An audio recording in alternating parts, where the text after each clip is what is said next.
Hello students. इस lecture में हम स्टार्ट कर रहे हैं end AS 110 which considers consolidated financial statements. So first of all, let us see what is meant by consolidated financial statements. So first of all, we are seeing what are consolidated financial statements. Consolidated financial statements, so these are the combined financial statements so of a parent company, which is also called holding company, and its subsidiary company. So in this case, what is meant by parent company? So parent or holding company, so is that company so which has control so over other company. So generally, how control is acquired?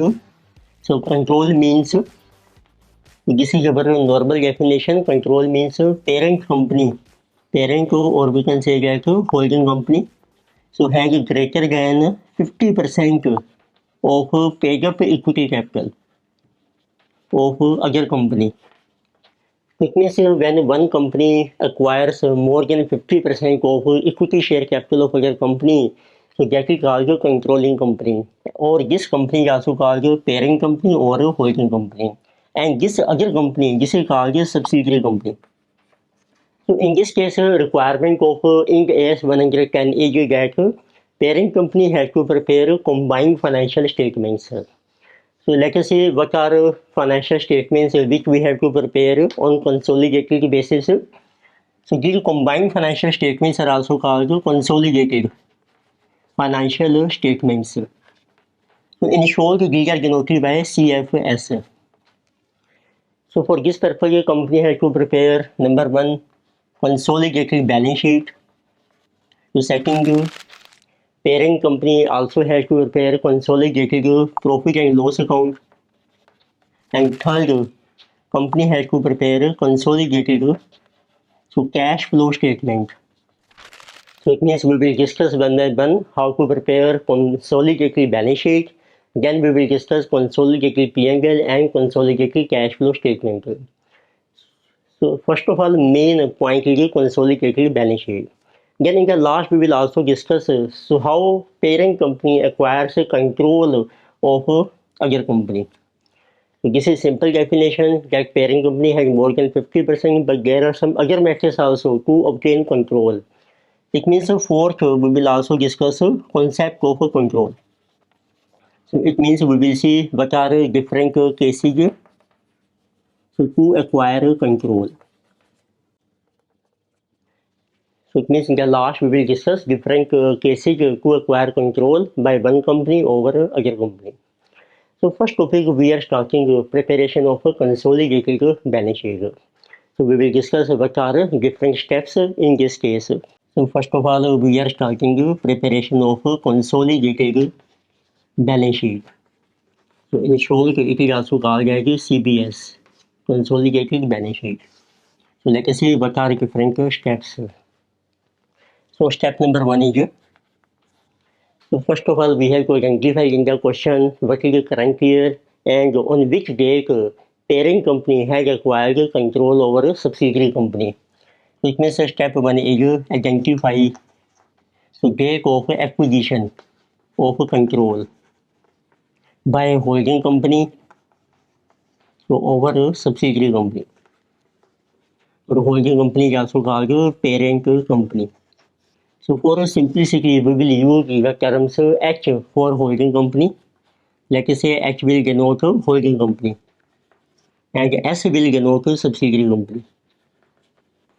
So right, first of all, we have to identify what is date of acquisition of control. Then we have to identify current year. For example, current year is given to us. This is 2022 to 23.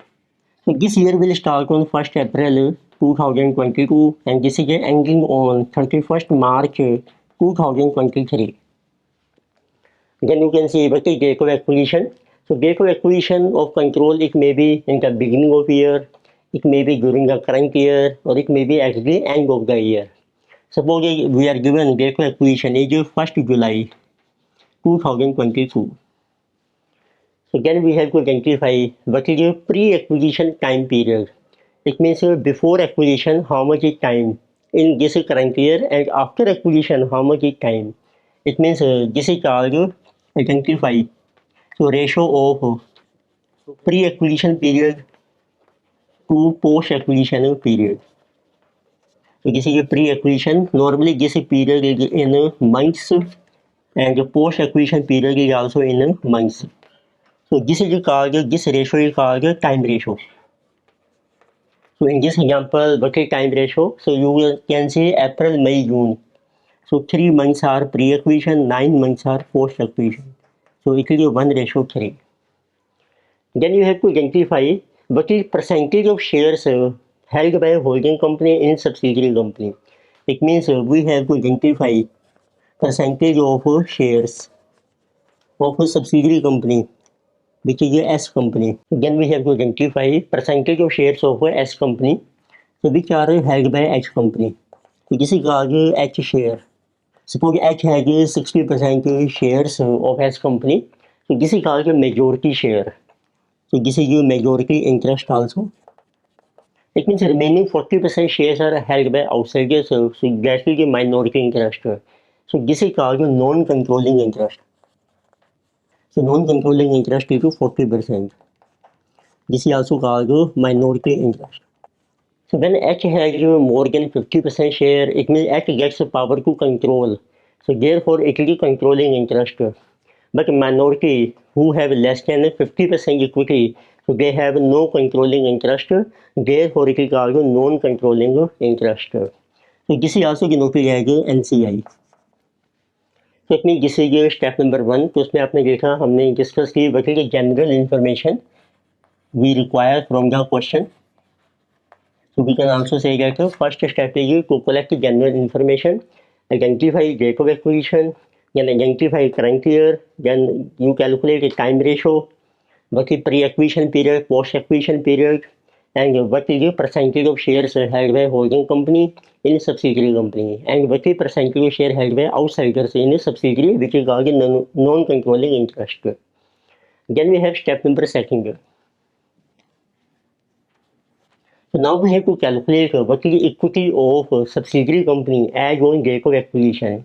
जैसे इस example में आपकी date of acquisition है 1 जुलाई, तो 1 जुलाई को कितनी equity है subsidiary की, तो वो आपको मिल जाएगी. एक तो ओपनिंग बैलेंसेज है, शेयर कैपिटल है, रिजर्व एंड सरप्लस होते हैं. Equity mean share capital plus reserve and surplus, which is also called net assets for equity.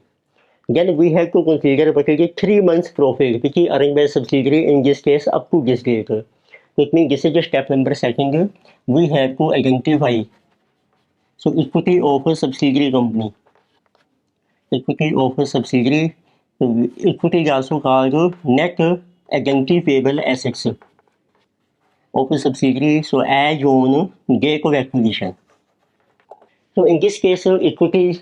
Let us see what will be formula equity of a subsidiary company. So this is as on date of acquisition.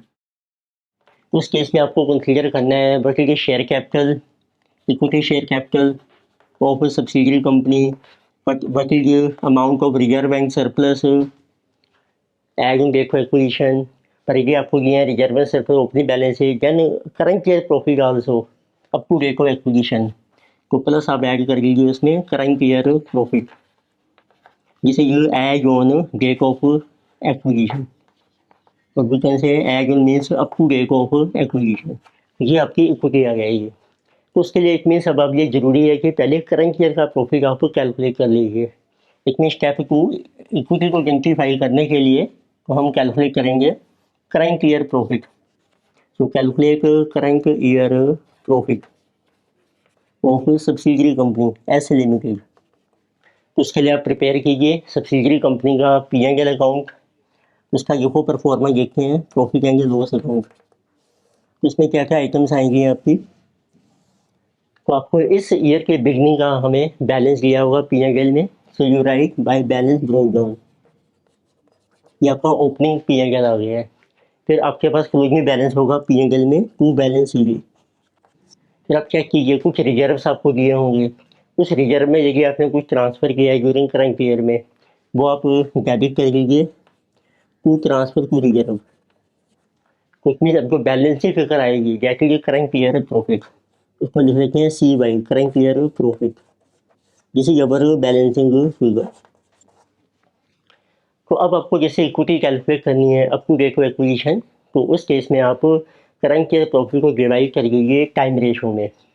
3 months का माना जाएगा pre और 9 months का माना जाएगा post acquisition. तो उसके लिए प्रिपेयर करते हैं अब स्टेप नंबर 3 में, how to determine equity of subsidiary company up to date of acquisition. Again we have step number 3। तो इस इक्विटी को कैलकुलेट करने के लिए हमें प्रिपेयर करके हैं statement of distribution of equity. तो step 3 is prepare statement of distribution of equity of subsidiary company. इसी स्टेटमेंट में देखो हम शो कर रहे हैं equity as on date of acquisition. इसमें 2 आइटम्स आएंगे आपकी शेयर कैपिटल और जितने भी कैपिटल प्रॉफिट्स हैं। कैपिटल प्रॉफिट्स होते हैं रिजर्व एंड सरप्लस और प्री एक्विजिशन प्रॉफिट्स है which is up to date of acquisition. फिर उसके बाद का जो प्रॉफिट है दैट इज कॉल्ड जो post acquisition equity which is called जो रेवेन्यू प्रॉफिट्स है। तो इसका परफॉर्मेंस देखिए क्या है। सबसे पहले आपको शो करने हैं ओपनिंग बैलेंस शीट। ये आपका करंट ईयर चल रहा है, करंट ईयर के बिगनिंग में जो भी बैलेंस शीट है उसमें आपको मिलेगा शेयर कैपिटल, इसको आप शेयर कैपिटल के कॉलम में शो कीजिए। फिर आपको मिलेंगे रिजर्व्स, इसको आप कैपिटल प्रॉफिट के कॉलम में शो कीजिए। Then we have profit and loss account balance, this is also capital profit. फिर आपने देखो कैलकुलेट किया है करंट ईयर प्रॉफिट, तो इसको आपने टाइम रेशो में डिवाइड करना है। Then we have current year profit, it is a portion in time ratio. इसमें कुछ प्रॉफिट आपका कैपिटल प्रॉफिट बन जाएगा, रिमेनिंग आपका रह जाएगा रेवेन्यू प्रॉफिट। तो इनका टोटल कर लीजिए अब आप। So total share capital and capital profits and revenue profits, तो इन दोनों को जो टोटल बनेगा आपका share capital plus capital profits, जिसे called our equity as on date of acquisition. तो इसका टोटल करके आप एक ही कॉलम में मेंशन कर दीजिए and this is revenue profits. इसको आपने अब पोर्शन करना है, तो इसमें एक्स्ट्रा कितना शेयर है, यानी see what is H share, remaining is non controlling interest NCI share. For example देखिए आपने लिया है एक्स का शेयर है 60%, देन NCI शेयर है जो 40%। It means you can calculate 60% of this and similarly revenue profit 60% of this. तो इससे आपको ये पता लगेगा एक्स्ट्रा कितना शेयर है in equity of subsidiary company as on date of acquisition and this is H share in revenue profits. और NCI का कितना शेयर है in equity of subsidiary company. फिर आपका नेक्स्ट स्टेप आता है, अब आपने एच ने जब शेयर एक्वायर किए हैं सब्सिडियरी के, तो वो आपके अपीयर हो रहे हैं इन्वेस्टमेंट, उसको आपने कंपेयर करना है जो एच का शेयर है इन इक्विटी में, तो उससे जो डिफरेंस आएगा जैसे कि गुडविल और capital reserve. That is step number 4। Then we have step number 4, we have to calculate तो गुडविल और कैपिटल रिजर्व। तो उसके लिए देखो आपको कंपेयर करना है। For this purpose we have to compare so cost of investment, cost of investment mean H ने जो शेयर परचेज किया इसके, this is cost of investment of H in shares of S company. तो इसको आप compare कीजिए with ये जो आपने कैलकुलेट किया है एक्स्ट्रा शेयर कितने हैं in equity of subsidiary as on date of acquisition with H share in equity of subsidiary company, so as on date of acquisition. तो इसको आप कंपेयर कर सकते हैं, तो इससे जो डिफरेंस आएगा आपका, डिफरेंस इज गुडविल और कैपिटल रिजर्व। तो अभी हम देखेंगे गुडविल और कैपिटल रिजर्व कैलकुलेट कैसे करना है। तो पहले सिर्फ आपने एक कंपेरिजन कर लिया है, तो उससे पहले अब आता है फिर एक स्टेप आपका नंबर 5। अब ये जो NCI है इसकी वैल्यू हम कैलकुलेट करेंगे, जिसे कि step number 5। So calculate value of non controlling interest NCI। तो उसके हमारे पास 3 मेथड्स हैं, ये आप कैलकुलेट कर सकते हैं। सबसे पहला चलता है हमारा एनसीआई को वैल्यू कर सकते हैं आप at proportionate equity of subsidiary, जिसे कहा गया proportionate method. This first method ये प्रपोर्शनेट मेथड। तो सेकंड होता है देखो, जब एच ने ये शेयर्स परचेज किए हैं, उसकी जो कॉस्ट ऑफ इन्वेस्टमेंट है, जिसकी कहा गया consideration paid by H company for acquisition of share of H company. तो ये जो कंसीडरेशन है ये है हमारा इस एग्जांपल में 60% शेयर का। तो इसके बेस पर भी आप 40% की वैल्यू कैलकुलेट कर सकते हैं। तो उसको हम कहते हैं एनसीआई को हम वैल्यू कर गए हैं, एनसीआई की वैल्यू कहते हैं फेयर वैल्यू। तो फेयर वैल्यू हम कैलकुलेट करेंगे बेस्ड ऑन कंसीडरेशन। और थर्ड पॉसिबिलिटी है कि जो सब्सिडरी कंपनी है उसके शेयर का मार्केट में क्या प्राइस है, उसके बेस पर भी आप एनसीआई की वैल्यू कैलकुलेट कर सकते हैं। जो 40% शेयर्स रह गए हैं तो किसी के आगे fair value based on market price of subsidiary company. तो सब्सिडरी का मार्केट में क्या प्राइस है शेयर का, उसके बेस पर आप एनसीआई की वैल्यू कैलकुलेट कर सकते हैं। तो लेके सी वन बाय वन। तो पहले हम देखो कैलकुलेट कर रहे हैं NCI based on proportionate method. तो इस केस में देखो एनसीआई की वैल्यू आ जाएगी, जो आपने इक्विटी कैलकुलेट की है सब्सिडरी की as on date of acquisition, equity of subsidiary company as on date of acquisition, किसी आंसू का net assets of subsidiary as on date of acquisition, और उसको मल्टीप्लाई कर लीजिए परसेंटेज ऑफ एनसीआई शेयर। इतनी ये वैल्यू हम ऑलरेडी कैलकुलेट कर चुके हैं। अब हमने जो है तो टेबल शो किया था डिस्ट्रीब्यूशन का, तो गेट की वैल्यू ऑफ एनसीआई। तो सेकंड देखिए आपको कैलकुलेट करनी है on the basis of fair value based on consideration. So NCI eight fair value but this is based on consideration. तो इसमें देखो कंसीडरेशन का मीनिंग क्या है, पहले consideration means so cost of acquisition of shares of subsidiary company by holding company. तो holding ने जिस प्राइस पर शेयर परचेज किए हैं सब्सिडरी कंपनी के, जिसे आंसू कहा गया कॉस्ट ऑफ इन्वेस्टमेंट। ये आपको एच की बैलेंस शीट में मिलेगी, कितनी इसकी कॉस्ट है इन्वेस्टमेंट की, कॉस्ट ऑफ इन्वेस्टमेंट। तो उसके बेस पर कैलकुलेट कर सकते हैं। तो अब ये जो कॉस्ट ऑफ इन्वेस्टमेंट है, जैसे हमने एग्जांपल लिया है एच ने एक्वायर किए शेयर 60%, तो ये 60% की कॉस्ट है। तो उसके बेस पर अब देखो आपका एनसीआई की वैल्यू आ जाएगी, एनसीआई एट फेयर वैल्यू। तो आप लिखिए बल्कि की consideration, it means cost of investment. So किसी फॉर हाउ मच परसेंट, किसी के एच शेयर जितना अच्छा शेयर है, जैसे हमारे एग्जांपल में है 60%, तो उसमें किसी की value 60% what will be value of 40%। तो उसको मल्टीप्लाई कीजिए एनसीआई के शेयर से, एनसीआई शेयर। तो इस एग्जांपल में बन गया आपका 40%। और ये एच के पास सपोज करो 80% शेयर है, तो ये बन जाएगा 80% की वैल्यू, और एनसीआई का रहेगा 20% शेयर। तो किसी का एनसीआई है तो fair value based on consideration. Third method है फिर आपका NCI eight fair value based on market price of share. ये सिंपल है, तो आप क्या कीजिए कि एनसीआई के पास कितने शेयर्स हैं, you can see what are the number of shares which are held by NCI, और उसको मल्टीप्लाई कर लीजिए market price per share of subsidiary company of S company. तो मीन्स ये मार्केट प्राइस आपको मेंशन किया होगा क्वेश्चन में, तो उससे मल्टीप्लाई करके आपकी एनसीआई की वैल्यू आ जाएगी। अब हम फिर पास करते हैं इसमें एक जर्नल एंट्री, और उसके बेस पे डिटर्मिन होती है गुडविल और कैरियर। तो step 6 is we have to pass journal entry, this is for consolidation. तो ये जो हम कंसोलिडेशन करते हैं किसी रिस्पॉन्सिबिलिटी ऑफ होल्डिंग कंपनी, तो it mean this we are going in books of holding company. उससे पहले देखते हैं बेसिक आइडिया। देखो आपके पास बैलेंस शीट है एच कंपनी की, balance sheet of H company.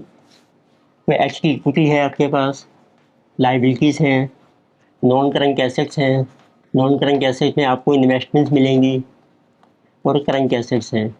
ये एक नॉर्मल सी बैलेंस शीट है। तो ऐसे ही आपके पास बैलेंस शीट है सब्सिडरी कंपनी की, बैलेंस शीट ऑफ सब्सिडरी, उसमें आपको मिलेगी इक्विटी ऑफ सब्सिडरी, लाइबिलिटीज़ हैं, और उसकी नॉन करंट एसेट्स हैं, करंट एसेट्स हैं। जब अपनी कंसोलिडेट करना है दोनों की बैलेंस शीट को, तो जो इक्विटी है सब्सिडरी की इसको हमने डिवाइड कर दिया था। Pre acquisition, at time of acquisition कितनी इक्विटी है, आफ्टर एक्विजिशन। फिर उसमें से भी कैलकुलेट किया हमने, उसमें एच का कितना शेयर है और एनसीआई का कितना शेयर है। तो उसमें जब आप कंसोलिडेशन कर रहे हैं उसकी एंट्री क्या बनेगी, अब जो सब्सिडरी है उसकी सारी एसेट्स एच की बैलेंस शीट में हम शो कर देंगे। तो किसी का आगे नेट आइडेंटिफिएबल एसेट्स, तो आप शो कीजिए डेबिट में net identifiable assets account debit में, इसमें दोनों आ गई हो, करंट और नॉन करंट। और इसको कंपेयर किया, लाइबिलिटीज़ इसमें से माइनस कर लीजिए, या पहले हमने शो कर दिया, देखो नेट, नेट मीन्स लाइबिलिटी भी मैंने माइनस कर दी है, तो आप इसमें से अब ये रहेगी आपकी इक्विटी। इसको कंपेयर किया हमने इन्वेस्टमेंट से, टू इन्वेस्टमेंट अकाउंट। अब ये जो नेट इक्विटी है या टोटल नेट एसेट्स हैं सब्सिडरी की, ये 100% है। उसमें से सपोज चलो 60% होल्डिंग के पास है, तो 40% होगी एनसीआई के पास।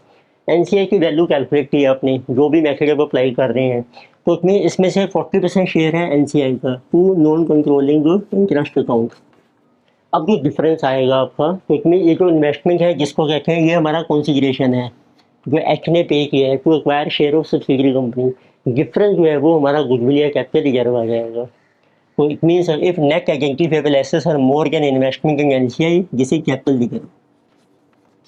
But if investment plus NCI is more than net identifiable assets, तो ये आपकी बन जाएगी गुडविल। तो इस केस में एक और डेफिनेशन चलती है गुडविल की। तो यदि तो आप एनसीआई को वैल्यू कर रहे हैं कि प्रपोर्शनेट नेट एसेट्स के बेस पर, so if NCI is valued at proportionate net assets, means it will called proportion method। तो फर्स्ट मेथड हमने किया था, उस केस में जो गुडविल आती है उसको कहते हैं पार्शियल गुडविल, या गुडविल एक आ गया partial goodwill. Partial goodwill means जितनी नेट एसेट्स हैं और उतना प्रपोर्शन ही हमने एनसीआई में शो किया है, तो उसमें तो कोई डिफरेंस आएगा ही नहीं। अब जो गुडविल आएगी ना, वो डिफरेंस आएगा इन्वेस्टमेंट की कंसिडरेशन की वैल्यू जो है और उसकी जो नेट एसेट्स है उनका डिफरेंस है, उसका नाम दिया गया पार्शियल गुडविल।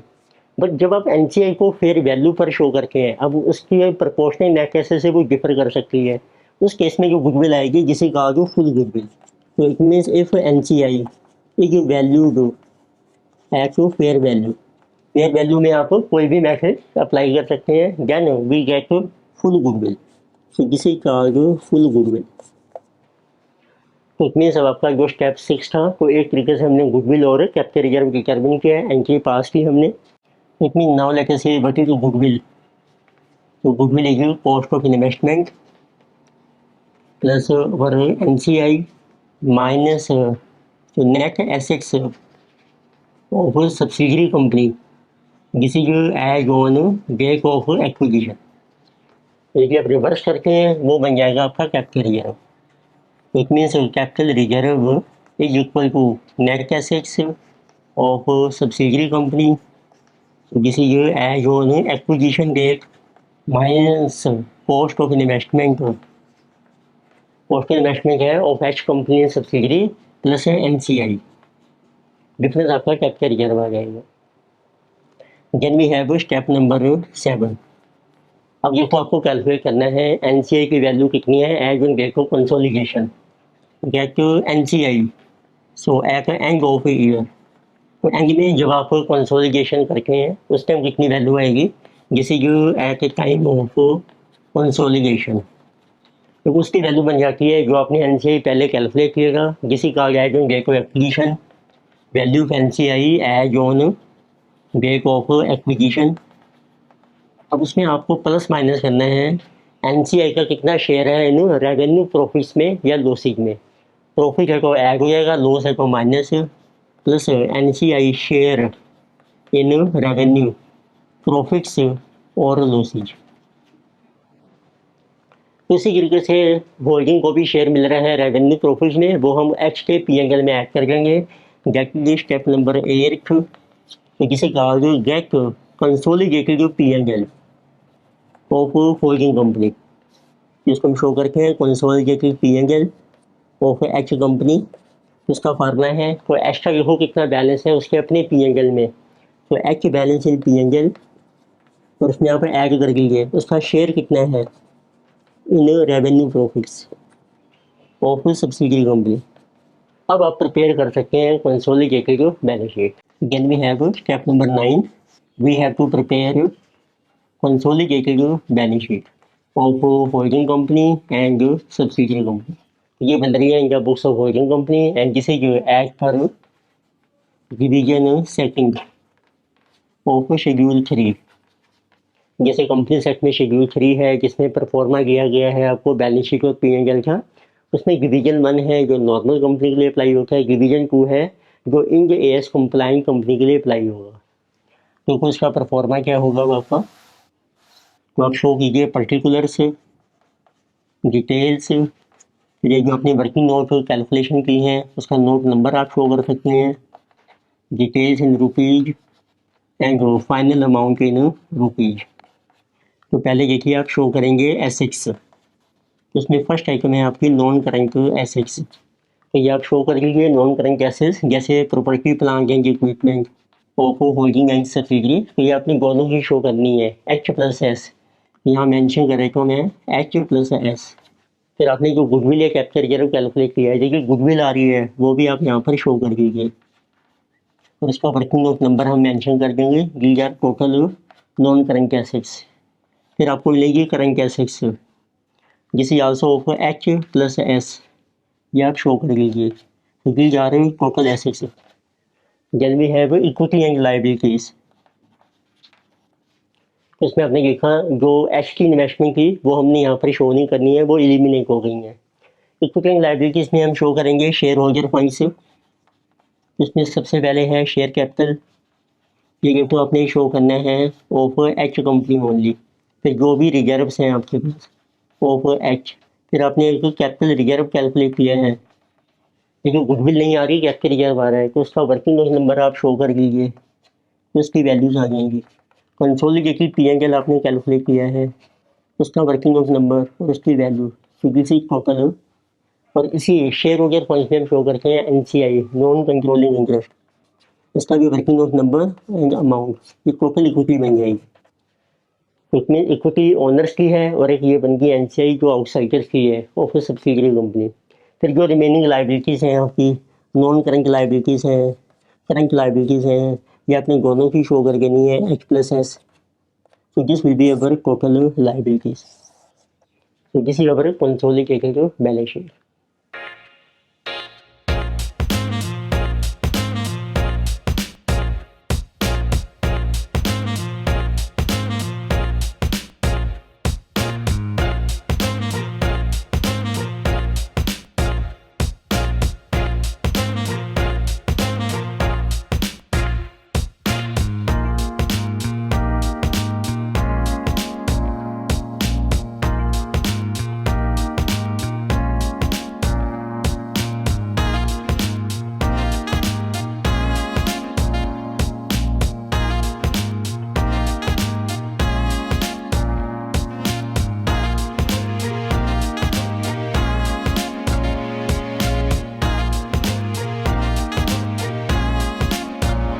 तो एक एग्जाम्पल डिस्कस करते हैं जिसमें हम डिस्कस करेंगे mainly how to calculate goodwill capital reserve और value of NCI।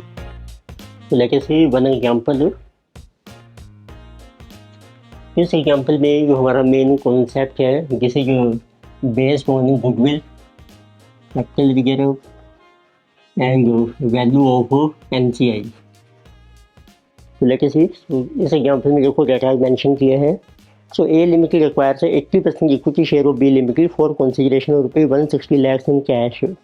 The number of shares of B Limited is 1 lakh रुपये can each whose market price is 180 per share.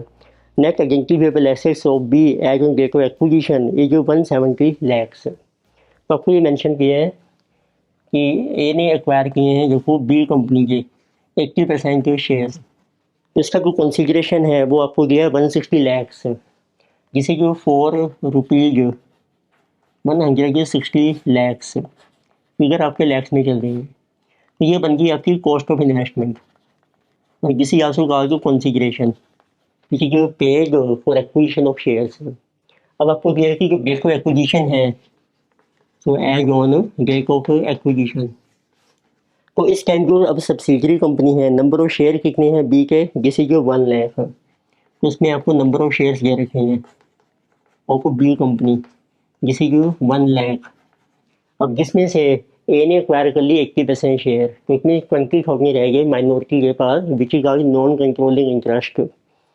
अब इसका मार्केट प्राइस भी दिया है, market price of shares of B किसी के ₹180 पर शेयर। फिर आपको मेंशन किया है net identifiable assets of B as on date of acquisition. Net assets भी आपको दी हैं, net assets of B as on date of acquisition, तो ये आपको मेंशन किए हैं जैसे ₹170 lakhs। So determine the amount of goodwill, NCI and pass the journal entry in the consolidated balance sheet of A Limited as on date of acquisition in the following cases। आपको 3 case दिए हैं। Number 1, NCI is measured on basis of proportionate share of net identifiable assets of subsidiary। तो पहला हो गया proportionate method या net asset method। Second, NCI is measured on the basis of fair value based on consideration। Third है NCI is measured on basis of fair value based on market price of equity share of B Limited। आपको 3 method से NCI की value calculate करनी है। तो let us show working note, इसमें 3 cases हम बना लेते हैं। तो number 1 case, number B, number C. तो NCI को जो हमने वैल्यू करना है, NCI इज बेस्ड ऑन, तो फर्स्ट मेथड में है प्रोपोर्शनेट मेथड। तो सेकंड मेथड हम ले रहे हैं fair value based on consideration. Number third है fair value which is based on market price of share of subsidiary company. तो अब देखिए सबसे पहले आपके पास देखो, अब नेट एसेट्स हैं of subsidiary company which is B company. तो रुपीज आपके चल रहे हैं लैक्स में, नेट एसेट्स हैं देखो 170। फिर अब देखो कॉन्फिगरेशन कितने हैं आपका, configuration it means cost of investment. तो एक्ट ने जो होल्डिंग ने जो शेयर एक्वायर किए हैं सब्सिडरी के, उसकी कॉस्ट है 160। तो ये भी सेम ही रहेगी तीनों में। अब आप NCI की वैल्यू कैलकुलेट कीजिए, value of NCI। First case में प्रपोर्शन मेथड, तो नेट एसेट्स है 170, तो इसमें से NCI का शेयर देखो कितना है, होल्डिंग का शेयर है 80%। तो इतनी वी कैन से कहते हैं NCI शेयर इज 20%। तो फर्स्ट केस में जो NCI की वैल्यू आएगी 170 में नेट एसेट्स का कर दीजिए आप 20%, जिसे 34। सेकंड में हम ले रहे हैं कॉन्फिगरेशन के बेस पर, कॉन्फिगरेशन की वैल्यू है 160। अब ये है 80% शेयर की वैल्यू, तो आप NCI कैलकुलेट कीजिए। तो 160 जो वैल्यू है जिसी for 80% what will be for 20%, लेकिन ये बन जाएगी 1/4 और थर्ड केस में आपको लेना है बेस्ड ऑन मार्केट प्राइस है 180। तो थर्ड केस में NCI की वैल्यू आ जाएगी 180 पर शेयर है और नंबर ऑफ शेयर हैं आपके 20,000। फिर इसको लैक्स में कन्वर्ट कर लीजिए, डिवाइडेड बाय 1 लाख, राइट। ये पर शेयर प्राइस है, ये नंबर ऑफ शेयर है, टोटल 1 लाख शेयर में है, 20% NCI के हैं। तो वैल्यू बन गई 20,000 इंटू 180, तो किसी की कमिंग 36 लाख, तो उसको लाख से डिवाइड करके ये बन गई आपकी 36। अब आप कैलकुलेट कर सकते हैं हाउ मच इज गुडविल और कैपिटल रिजर्व। तो आप देखेंगे ये NCI की वैल्यू है, तो सभी में अब आपकी गुडविल का फार्मूला क्या है, कंसीडरेशन जो कॉस्ट ऑफ इन्वेस्टमेंट है प्लस NCI माइनस कर दो net assets.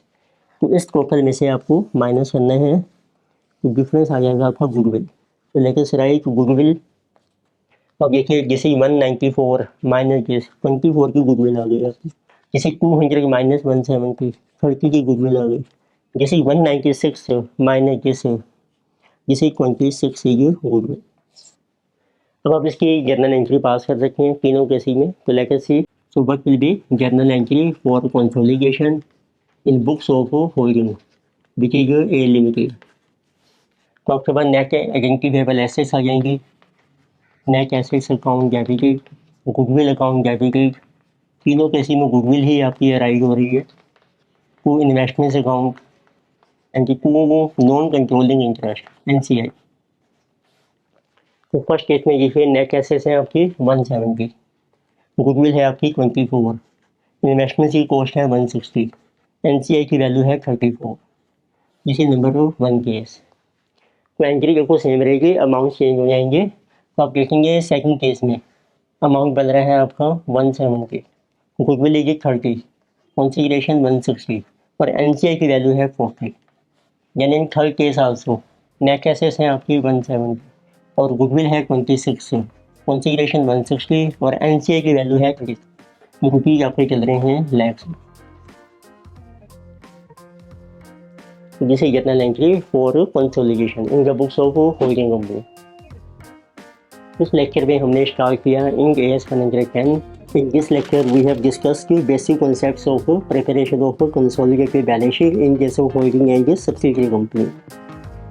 And we also discussed the simplified method to calculate non-controlling interest, cost of control and share of holding company in revenue profits by preparing statement of distribution of subsidiary company। In the next lecture, we will discuss one full example based on a consolidated balance sheet। Thank you।